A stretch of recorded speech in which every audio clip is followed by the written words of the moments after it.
Have you ever made a decision that changed your life forever? After a ski trip in Taos, New Mexico, we boarded my dad's plane to fly back home to Tulsa, Oklahoma. It was raining and snowing. My mom wasn't sure we should fly because of the weather conditions. And my dad responded, "The kids have school tomorrow and we've got work." And the pilot assured us that everything would be okay. The plane took off, and everything seemed fine until we got up to about 7,000 feet. And then everything went black.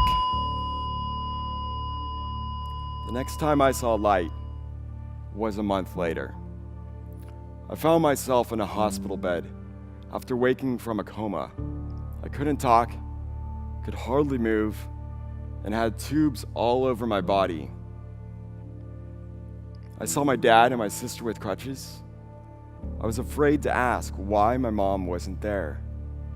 When I could finally speak a few words, I asked what happened.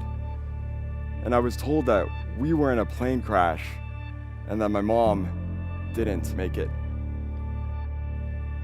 From this point forward, my life became this dance with depression.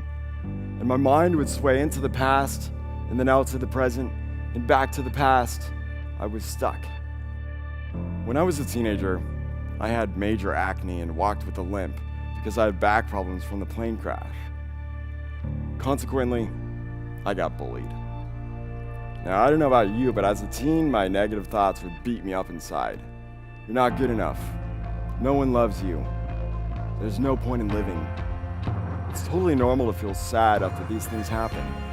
But there's a difference between sadness and depression.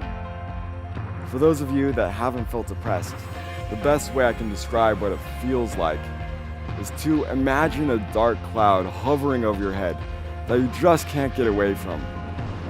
Imagine feeling trapped to the point where you feel trapped inside your body, paralyzed and stuck.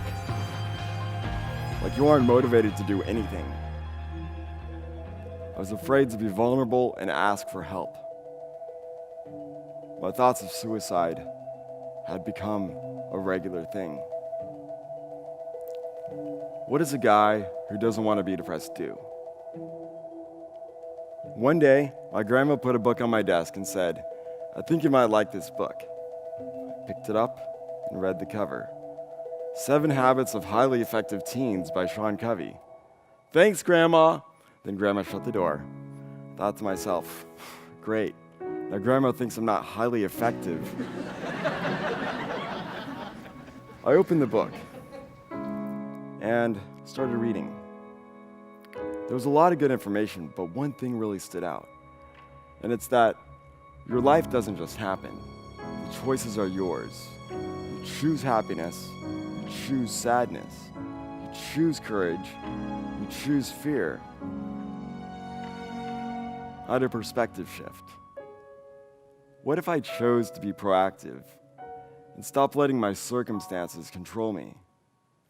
What does a guy who doesn't want to be depressed do? He learns how to meet women with his dad.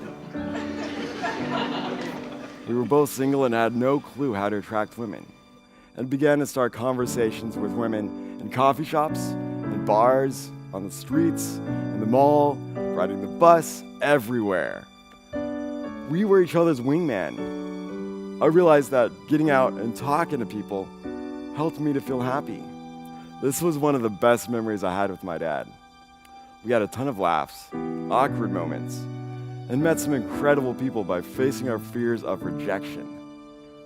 Through this, I learned that the purpose of life is to connect with others. Even just saying, "Hi, how's it going?" opens the door to a life-changing conversation. Shortly after this, my dad passed away. My dad's death was hard on me, but I remember one thing that he told me. He said, "What you focus on grows." So every day, look at yourself in the mirror and tell yourself, "I am already enough. My life matters."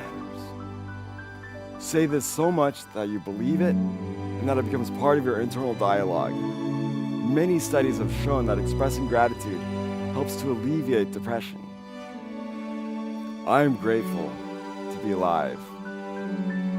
I am grateful for the time I got to spend with my dad. I am grateful. When I was 10 years old, I had an amazing childhood. I was a pretty good student, played sports, had friends, a loving family, and I'd always wear my Nike Air Jordans, a backwards baseball cap, and a polo shirt. I thought I was pretty fly for a white guy.